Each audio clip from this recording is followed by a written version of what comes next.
Right time channel ప్రేక్షకులకి హృదయపూర్వక అభినందనలు, స్వాగతం తెలియజేస్తున్నాను.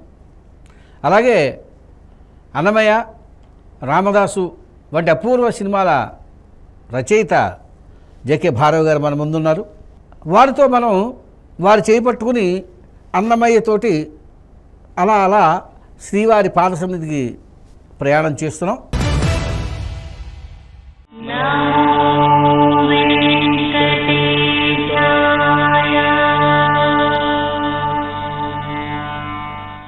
ఈ ప్రయాణంలో అప్పుడెప్పుడో 14వ శతాబ్దంలో అన్నమయ్య గారు 8వ ఏట కొండకు వెళ్ళినట్టే, మరి అది కాకతాళీయమా, యాదృచ్ఛికమా, భగవత్ సంకల్పమా, శ్రీవారి అభిమతమా మనకు తెలియదు. మన భారవి గారు కూడా వారు కూడా 8వ ఏట మరి శ్రీవారి దర్శనానికి రావటం, అక్కడ అన్నమయ్య పుస్తకం ఏదో కొనుక్కోవటం, దాని మీద అన్నమయ్య మీద అభిమానాన్ని పెంచుకోవటం, ఇదంతా మనం గతంలో చెప్పుకున్నాం. అయితే అన్నయ్య, చిన్నతనం నుంచి మీరు అన్నమయ్య చేపట్టుకుంటూ వచ్చారు. మరి ఈ ప్రయాణంలో, ఈ చలనచిత్ర ప్రయాణంలో అన్నమయ్యతోటి మీ ప్రయాణం సజావుగానే సాగిందా? అన్నమయ్య గారు కూడా వాళ్ళ కొండెక్కడానికి చాలా అష్టకష్టాలు పడే ఉంటాడు.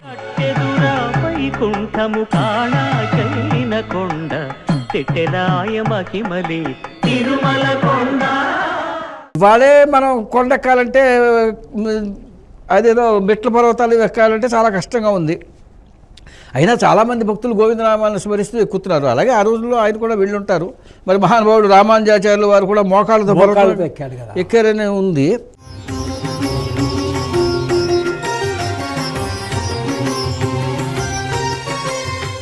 మరి అలా మీరు ట్రావెల్ చేయడానికి కూడా, అన్నమయ్య చలనచిత్రానికి కూడా మీరు ఎన్నో ఒడిదుడుకుల్ని, ఎన్నో కష్ట నష్టాలని ఫేస్ చేస్తూ ఉంటారు.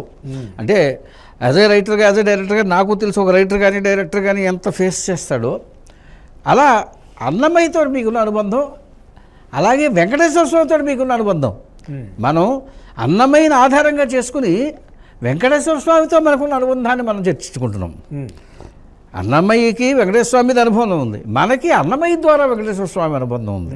అంటే మనకి ఇక్కడ అన్నమయ్య అనే ఆయన ఒక ప్రవేశ ద్వారంలా, వైకుంఠ ద్వారంలా, మనకి వైకుంఠ ద్వారం దగ్గర నిలబడి మనల్ని స్వామివారి దగ్గర తీసుకెళ్తున్నాడు. ఇప్పుడు అన్నమయ్య చెప్పినా, మీరు చెప్పినా, నేను చెప్పినా, తెరుగుండ వెంగమామ చెప్పినా, మరొకడు పాడినా, ఎవరు పాడినా శ్రీవారి కీర్తనలే, శ్రీవారి పాదసేవ.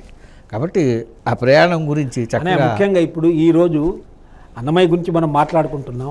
స్వామి నన్ను కరుణాకటాక్షాలు నాపైన చూపిస్తే, మీరు వెంగమాంబ మీద పరిశోధన చేసి ఒక అద్భుతమైన చిత్రాన్ని, మా ప్రొడ్యూసర్ దొరసాబరాజు గారే మళ్ళీ మీ సినిమా కూడా, సినిమా సీరియల్గా కూడా చేసి బోల్డని నందులు అవి కూడా మీరు దానికి తీసుకున్నారు.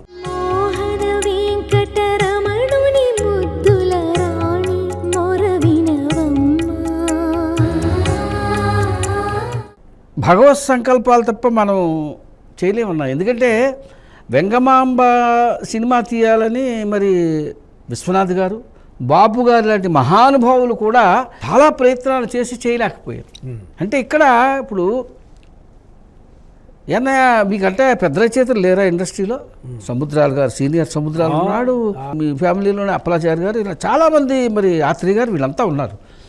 వీళ్ళందరినీ వరించిన వెంకటేశ్వర స్వామి కానీ అన్నమయ్య కానీ ఒక భాగ్యాన్ని కల్పించారు. మీరు, నేను, ఈ ప్రజలు, వీళ్ళెవరూ శాశ్వతం కాదు. శాశ్వతమైన వాడు ఒక్కడే కొండ మీద కూర్చున్నాడు, ఆయన వేరే. ఈవెన్ అన్నమయ్య కూడా శాశ్వతం కాదు. కానీ అన్నమయ్య పాటలు శాశ్వతం, అన్నమయ్య శాశ్వతం. అలా అన్నమయ్య ద్వారా మీరు శాశ్వతం, వెంగమాంబ ద్వారా నేను అంతో కొంత భాగ్యాన్ని కలగజేసుకున్నాను. ఇది ఆ దొరసారాజు గారి పుణ్యం అనుకోండి. నేను వెంగమాంబతో ఎలా ట్రావెల్ చేశాను అన్నది నేను తర్వాత చెప్తాను. అన్నమయ్యతో మీ ట్రావెలింగ్ ఏమిటి? అందులోనూ రక్తి తప్ప భక్తి అనగని రాఘవేంద్రుడితోటి. దీనికి చాలా నేపథ్యం చాలా ఉంది. మీరు అన్నారే, కొండ ఎక్కడానికి ఎన్ని గంటలు ఎంత పడతామో అంత ప్రసవ వేదన దీనికి కూడా జరిగింది అనేక సంవత్సరాలు. నేను దొరసారాజు గారితో వెంగమాంబ చేస్తున్నప్పుడు ఆయన చాలాసార్లు అనాలోచితంగా చెప్పేవాడు. ఇమ్మురారి గారు, ఇంకెవరెవరో ప్రొడ్యూసర్స్ ఉండేవారట. వాళ్ళు పరిగెట్టుకుని దొరసారాజు గారి దగ్గరికి వచ్చి నువ్వు అన్నమయ్య తీయద్దు, నువ్వు అన్నమయ్య తీయద్దు అని 1,00,000 సార్లు చెప్పేవారు. ఆయన కానీ ఆయన తెగించి మరి తీసుకొచ్చాడు. ఆ పాయింట్లన్నీ కూడా మనం వరుసలో చెప్పుకుంటాం.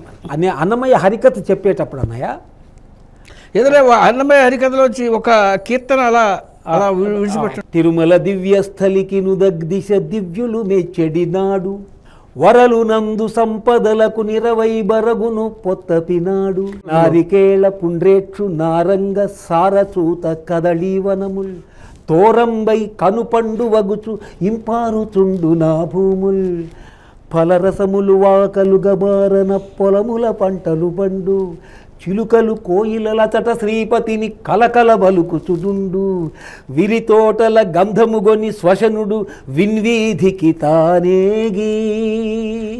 అలా స్టార్ట్ చేసేవాళ్ళం హరికథ. అంటే నిజంగానే అప్పట్లో ఇప్పుడు ఈ చెట్లు నుంచి కాయలు పండి అవి నదుల్లో పడి అవి ఫలరసాల్లా ప్రవహించేంత గొప్పగా ఉండేవి. అలా ఉండేది ఆ సందర్భాన్ని అలా కవి అలా వర్ణించాడు. అదే అంత అంత అద్భుతమైనటువంటి పాడి పంటలతో తర్వాత అక్కడ చిలుకలు కోయిలలు కూడా పిచ్చికూతలు కోయకుండా హరి హరి అని కూస్తే అలా ఊహించారు. భక్తి భావ బంధురమైనటువంటి ఆ ప్రదేశం తాళపాక.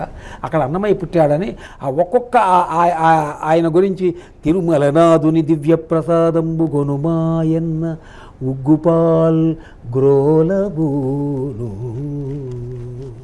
వెంకటేశ్వరు పేరు వివరించి పాడిన పదిలమ్ముగా బండి నిదురవోవు, కొండలప్పనికి మృక్కుమటంచు చెప్పిన జోతలప్పించుచు చొక్కియాడు,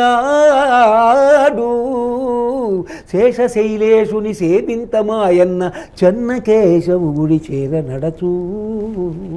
అవునవును, ఆ తాళపాకలో చెన్నకేశ్వర స్వామి ఆలయమే ఉండేది. జనాలు అందరూ అన్నయ్య మేము సినిమా చూసాం, అన్నమయ్య సినిమా మొత్తం మా దృశ్యం కనపడి అంటే కళ్ళకి కట్టినట్టుగా చెప్పడం జరిగేది. అలాగా అలా చెప్పే మా గురువుగారి మా మా జగన్నాథ భాగవతారు నేర్పించిన విధానం అది. నేను నాటకాలు అప్పటికే ఒక 70-80 నాటకాలు రాయడం వేయడం అంత జరిగింది కాబట్టి స్టేజ్ మీద అన్నమయ్య వస్తే అన్నమయ్యలాగా మాట్లాడడం, వెంకటేశ్వర వస్తే వెంకటేశ్వరంలో మాట్లాడడం, పద్మావతి అమ్మవారిలా మాట్లాడడం, కళ్ళు వస్తే అమ్మ ఎందుకు అమ్మాయిలా అని యాక్టింగ్ అదంతా చేసి ఆ క్లైమాక్స్ లోపల ఇప్పుడు మీరు అన్నమయ్య సినిమాలో క్లైమాక్స్ చూశారు కదా, అంతా కూడా యాజ్ ఇట్ ఈస్గా మేము హరికథల లోపల అలా చెప్పే క్లైమాక్స్ అది చూసే రాఘవేంద్రరావు గారు అసలు మొత్తం మళ్ళీ ఒక్కసారి చెప్పండి దాన్ని రికార్డ్ చేసుకుంటాను. చాలా దాన్ని మళ్ళీ కొంచెం చిన్న చిన్న మార్పులు అవి చేసి ఒక అద్భుతంగా నిలబడి ఇక మాకు ఈరోజు అన్నమయ్య అంటే నాకు అన్నమయ్య అంటే ఒక విజిటింగ్ కార్డు, మీకు వెంగమాంబ అంటే ఒక విజిటింగ్ కార్డు అంతే. ఆ తర్వాత రామదాసు, మంజునాథ్, పాండురంగడు, ఓం నమో వెంకటేశ్వర, జగద్గురునాథ్ అవన్నీ ఉన్నాయి. బట్ ఎంట్రీ మాత్రం ఇది కదా అన్నమయ్య మొదటి మెట్టు. సో ఇది సినిమాలో ఉంది అంటున్నారేంటి, దీన్ని సినిమాకి రాయాలి అని అట్లా. ఇప్పుడు నుంచి వచ్చిన హరికథ చెబుతున్న మీరు సినిమా చూడాల, కానీ హరికథ వింటున్న ప్రేక్షకుడు సినిమా చూశాడు అనే ఇది మీ సత్యం పునఃసత్యం మీరు చెప్పిన మాట సత్యం అంతే. వాళ్ళు సినిమా చూశారు, చూసిన చాలామంది సినిమా చూసినట్టే ఉంది, మొత్తం దృశ్యంగా కళ్ళకు కట్టినట్టే ఉంది అనేవాళ్ళు. ఇలా అంటున్నారేంటి, మనం దీన్ని సినిమా స్క్రిప్ట్ కింద రాద్దాం అని అప్పుడు ఒక సినిమా స్క్రిప్ట్ కింద రాశాను. అప్పటికే శోభారాజు గారు కూడా సినిమా స్క్రిప్ట్ రాశారండి, అది నాకు ఐడియా లేదు. ఆమె మాకు మాతృ సమానరాలు, గ్రేట్ లేడీ ఆమె కూడా ఒక స్క్రిప్ట్ రాసిందని తెలిసింది. అయితే స్క్రిప్ట్ అయిపోయిన తర్వాత సినిమా తీయాలంటే ఎలాగా, దానికి ఒక పెద్ద కథ జరిగింది. అయితే అది ఏదో ఒక వైల్ వేసుకుని హరికథ చెప్తాను తప్ప మరి పెట్టుబడి డబ్బులు ఖర్చు అవుతాయి. అందులోనూ అన్నమయ్య అంటే ఏదో చిన్న చిన్న నటుల్ని వేస్తే ప్రేక్షకుడు వచ్చే ఇది కాదు, దానికి పెద్ద తరకాయని ఎవరన్నా తీసుకురావాలి, పెద్ద హీరోని పట్టాలి. ఆ కథా కమాంబి చెప్పడానికి 4-5 ఎపిసోడ్లు అవుతాయి, దానిపైన మనం మొత్తానికి హరికథ సంబంధం అన్నమయ్య హరికథ నేను నేర్చుకొని ఒకనాడు అన్నమాచార్య కళామందిరంలో నేను అన్నమయ్య హరికథ చెప్తుంటే ఆచార్య ఆత్రేయ గారు ఆ దారిన వెళ్తూ అంటే మనసుకవి ఆయన ఒక 10 నిమిషాలు హరికథ 5 నిమిషాలు వెళ్ళిపోతాను. ఆ గేట్లో ఆ అన్నమాచార్య కళామందిరం చివరి ఆ గేట్ లోపల ఒక 5 నిమిషాలు నిలబడిపోదాం, చూసేసి వెళ్ళిపోదాం అని నిలబడి 3 గంటల సేపు అలాగే అక్కడే నిలబడిపోయాడు హరికథ. అలా 3 గంటలు మీరు హరికథలో ఈ ప్రజలను కూర్చోబెట్టారు. హరికథ అయిన తర్వాత ఆయన వేదికపైకి రావడం, ఆయన కళ్ళు ఆనంద బాష్పాలతో ఉండడం, నేను ఆచార్య ఆత్రేయని ఒక నిమిషం మాట్లాడనా అని ఆయన రావడం, నీ ఇక్కడ శిరస్సు పైన ముద్దు పెట్టుకుంటానని చెప్పి ఇలానే ఇక్కడ తలపైన ఆయన ముద్దు పెట్టుకోవడం, ఆలింగనం చేసుకోవడం, నా గురించి ఆయన హరికథ గురించి 4 ముక్కలు మాట్లాడడం. ఆ తర్వాత పద్మావతి గెస్ట్ హౌస్ అక్కడ ఆయన ఉన్నారు, అక్కడికి రమ్మన్నారు, వెళ్ళాను. బాగా మెచ్చుకున్నారు. ఎంత బాగా సినిమా చూసినట్టుంది, నాకు ఎలా చెప్పావు ఇలాగని అడిగాడు ఆయన. అడిగితే నేను నాటకాలు అది రాస్తా అంటే అప్పుడు ఆయన చెప్పాడు, నిన్ను నా వారసుణ్ణి చేస్తా, మద్రాసుకు వస్తావా అని అడిగాడు. ఆ తర్వాత చాలా కథ జరిగింది. మద్రాసుకి వెళ్ళిపోయాను. మద్రాసులో ఆచార్య ఆత్రేయ గారి దగ్గర చేరిపోయాను. అయితే ఆయన నన్ను పిలిచింది అన్నమయ్య సినిమా తీయడానికి కాదు. నేను అన్నమయ్య కథ ఇంత బాగా చెప్పావని పిలిపించి నేను నాటకాలు అవి రాస్తానంటే, నువ్వు రాసింది ఏదైనా ఉంటే నాకు వినిపించు అంటే, అప్పటికీ నా దగ్గర అంటే నాకు ఆచార్య ఆత్రేయ గారిని మీరు మనసు కవిగా మనం సుకవిగా చూస్తాను, నేను అలా చూస్తాను. కానీ నాకు మాత్రం చిన్నప్పటి నుంచి ఆచార్య ఆత్రేయ గారి రచనల్లో విప్లవం కనపడేది, అవును, సమాజ ఉద్ధరణ కనిపించేది. ఆ సైడ్ ఆయన చాలా ఎక్కువ పరిశ్రమ చేశాడు. ఆయన రాసిన నాటకాలు అన్నిట్లో కూడా అది కనపడుతుంది. మనకి ఏ నాటకం చూసినా కూడా అన్నిట్లో అదే కనపడుతుంది. నాకు ఆ యాంగిల్ ఇష్టమైంది. నేను అప్పుడు ఏం చేశాను అంటే, మా ఊర్లో జరిగిన ఒక చిన్న ఇన్సిడెంట్ పైన ఒక స్క్రిప్ట్ రాశాను. తెలంగాణ లాంగ్వేజ్లో రాశాను దాన్ని, తెలంగాణ యాసలో. అది వినిపించాను. నువ్వు రాసింది ఏదైనా వినిపించంటే అది వినిపించాను. నేను వినిపిస్తే ఆయన చాలా స్పెల్గా ఉండే, అప్పుడు నిన్ను నా వారసుని చేస్తాను అంటే వెళ్ళాను, అక్కడ ఉన్నాను, ఆయనతో అసిస్టెంట్గా ఉన్నాను.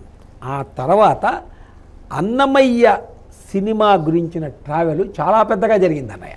రేఖా అండ్ మురళి ఆర్ట్స్ పద్మనాభం గారు ఆయన అప్పటికి కథానాయక మొల్ల, అవును, మంచి సినిమా తీశాడు. నమోన్నవ ఆగ్రహించకండి. నువ్వెవరు? తమకు కావలసిన ప్రత్యక్ష పురాణం చెప్పగలవాడను. నా పేరు మద్దిబొట్లు, వీడు శుద్ధిబొట్లు, వాడు ఏదో ఒక బొట్టు. నేనే అప్రోచ్ చేసి ఆయన్ని చేసి, మీరు కథానాయక మొల్ల తీశారు కదా, అన్నమయ్య చేస్తే బాగుంటుంది, నాకు తెలియదు కథ చెప్పమన్నాడు. నేను ఒక 2-3 గంటలు ఆ స్క్రిప్ట్ అంతా మనకు వీరావేశం వచ్చేస్తుంది కదా, వచ్చేసి అసలు చెప్తే ఆయన ఆ స్పెల్ బౌండ్ అయిపోయాడు. హాస్య నటుడు కదా ఆయన, కళ్ళల్లో నీళ్ళు వచ్చాయి ఆయనకి. వచ్చేసి ఇది నేను చేస్తానని ముందు అడ్వాన్స్ ఇచ్చింది ఆయన. అన్నమయ్య సినిమాకి అడ్వాన్స్ ఇచ్చింది పద్మనాభం గారు. కారణాంతరాల వల్ల ఆయన చేయలేకపోయాడు. ఆ తర్వాత సిఎస్ రావు గారు పెద్ద ఆయన ఆయన అన్నమయ్య సినిమా తీస్తాను అని చెప్పి సముద్రాల కంబైన్స్ అని, మన సముద్రాల గారు కాదు, మన సినిమా సముద్రాల గారు కాదు, అమెరికాలో 4 ఉండేవాళ్ళు. వాళ్ళందరూ కలిసి సముద్రాల కంబైన్స్ అనే పేరుతోని ఇక్కడికి వచ్చి సినిమా తీస్తామని కథ విని చాలా సిఎస్ రావు గారి సబ్జెక్ట్ అంతా ఓకే అయిపోయింది. బాలమురళీ కృష్ణ గారి సంగీత దర్శకత్వంలో 18 పాటలు రికార్డింగ్ కూడా అయిపోయినాయి. అది కూడా సినిమా కాలేదు, ఆగిపోయింది. ఆ తర్వాత క్రాంతి అని ఒక అతను ఉండేవాడు, క్రాంతి కుమార్ గారు కాదు, ఇంకొక ఆయన ఉండేవాడు నెల్లూరులో. ఆయన ఈ సినిమా చేస్తాను కొంతకాలం. ఇలాగా అటు అటు తిరుగుతూనే ఉన్నాం, కాలేదు. తిరుమల తిరుపతి దేవస్థానం వాళ్ళు ఒకప్పుడు అన్నమయ్య సినిమాని వీళ్ళే చేద్దామని అనుకున్నారు. బాబు గారిని పిలిపించారు, విశ్వనాథ్ గారిని పిలిపించారు, పెద్దవాళ్ళందరినీ పిలిపించి వాళ్ళకి శ్రీనివాస్ శెట్టి గారు వాళ్ళతో కథలు చెప్పించారు, ఈ అన్నమయ్య కథ చెప్పించారు. వాళ్ళు విని ఎందుకో దీన్ని ఫుల్ ప్లెడ్జ్డ్ సినిమా కింద చేయలేము, డాక్యుమెంటరీ లాగా అయితే బాగుంటుంది తప్ప సినిమా అట్లా అన్నారు వాళ్ళు కూడా. కానీ నేను ఈ హరికథల్లో వచ్చిన అనుభవం వల్ల, అంటే అదే పనిగా ఈ లైబ్రరీలు, తిరుమల తిరుపతి దేవస్థానం వాళ్ళ లైబ్రరీలకు పోయి కూర్చొని 14,000 కీర్తనలు ప్రింట్ చేశారు కదా అన్నయ్య.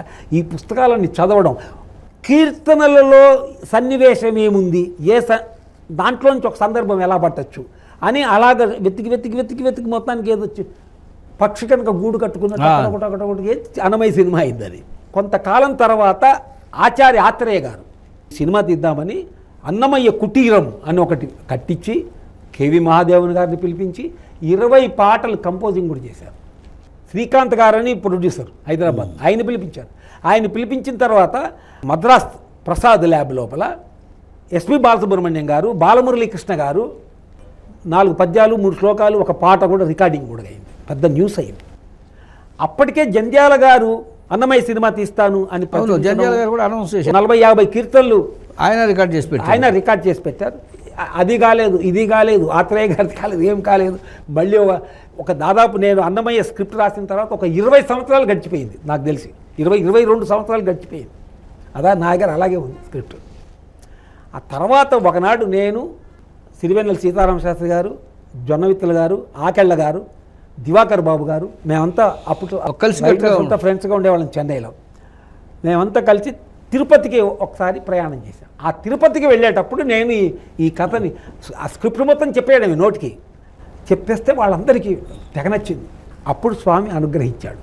అప్పుడు జొన్నవిత్తల గారు వెళ్ళి రాఘవేంద్రరావు గారికి అసలు ఒక కథ విన్నామో అసలు అద్భుతం అని ఆయన చెప్పడం. అయితే ఆయన రమ్మని నన్ను పిలిపించి ఆయన కథ విన్నాడు.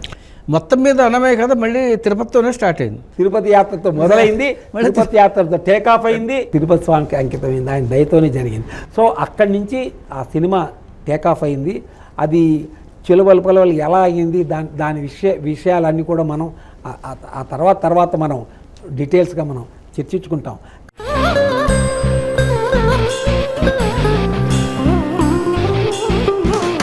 గోవింద గోవింద గోకుల నందన గోవింద.